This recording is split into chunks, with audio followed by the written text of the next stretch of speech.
Hello বন্ধুরা, কেমন আছো? আজকে আমি একটি ব্লেন্ডার বানানো দেখাবো। এর জন্য আমি নিলাম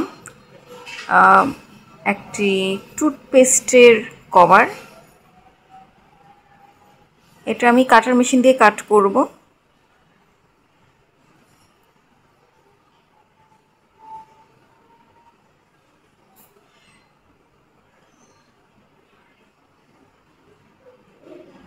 এটার উপরের কভারটাকে আমি ঢাকনা হিসেবে ব্যবহার করব ব্লেন্ডারে।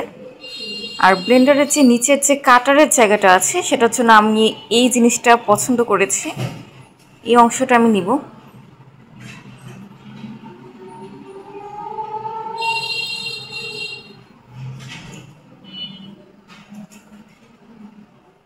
এই কাটারের মুখটার জন্য আমি কালো কালারটা চুজ করেছি। কালো কালারটা খুব বেশ মানাবে।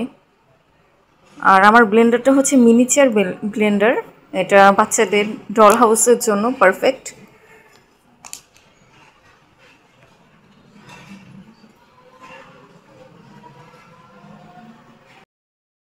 প্লাস্টিকের উপরে সচরাচর কালার বসতে চায় না, তোমরা সেক্ষেত্রে জেসো ব্যবহার করতে পারো, কিন্তু যেহেতু আমার কাছে জেসোটা অ্যাভেলেবেল ছিল না, তো আমি কালারটাকে একটু মোটাভাবে লেয়ার করে দিয়েছি। তোমরা দেখতে পাচ্ছ।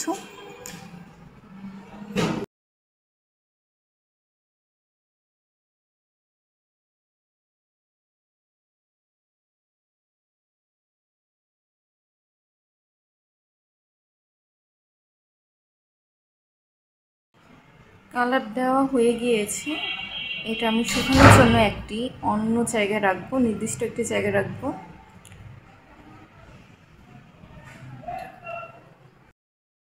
ব্লেন্ডারের যে নিচের অংশটা থাকে, যেটার মধ্যে আমরা সুইচ বাটন দেখতে পারি, সেটার জন্য আমি এই বোতলটা পছন্দ করছি।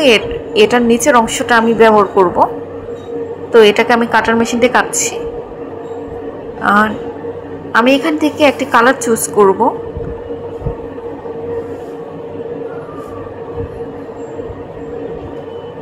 আমার কাছে পিঙ্ক কালার ছিল না, তো আমি হোয়াইট কালারের সাথে রেড কালার মিক্স করে একটু পিঙ্ক কালার বানানোর চেষ্টা করেছি। তো এই কন্টেনারের উপরে আমি পিঙ্ক কালারটা দিব। তো এই তো হয়ে গিয়েছে আমার কন্টেনার। এই কন্টেনারের উপরে ব্লেন্ডারে কাটার বসানোর আগে আমার কাটারটাকে তৈরি করতে হবে। তার জন্য আমি একটি মেডিসিনের ওষুধের যে প্যাকেটটা আছে, এটার থেকে আমি সিলভার কালার একটি অংশ নিলাম। এটা আমি কাটারের আকৃতিতে কাট করব। এই তো হয়ে গিয়েছে। তা আমি একটি ফেভিকল গ্লু দিয়ে লাগাবো। এর উপরে আমি আমার জারটি বসাবো। তৈরি হয়ে গেল আমার মিনিচার ব্লেন্ডার। দেখতে খুবই কিউট আর খুবই অ্যাফোর্ডেবল। এটা আপনাদের বাহির থেকে কিনতে হবে না, আপনারা খুব সহজে ঘরে বানাতে পারবেন। এখন আমি বাটন দিব। এরকম মিনিচারের সেটগুলো আমি খুব সহজে বাসায় তৈরি করি। এগুলো পেতে চাইলে আমাকে সাবস্ক্রাইব করে রাখবেন।